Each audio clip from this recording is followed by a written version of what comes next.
बिस्मिल्लाहिर्रहमानिर्रहीम। तुम्हें पता है जो तुम मांग रहे हो ना अल्लाह से, वो तुम्हें मिलना ही है। तभी तुम मांग रहे हो, ना मिलना होता तो तुम इसके लिए दुआ ही नहीं कर रहे होते।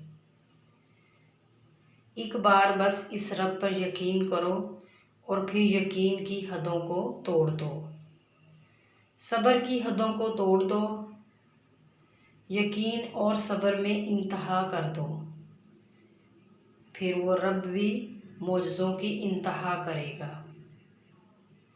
ला हासिल और नामुमकिन की हदों को भूल जाओ, बस नामुमकिन की सोच से आगे निकल कर मांगो और फिर मौजज़े वहाँ से होंगे जहाँ से तुम्हें गमान भी नहीं होगा।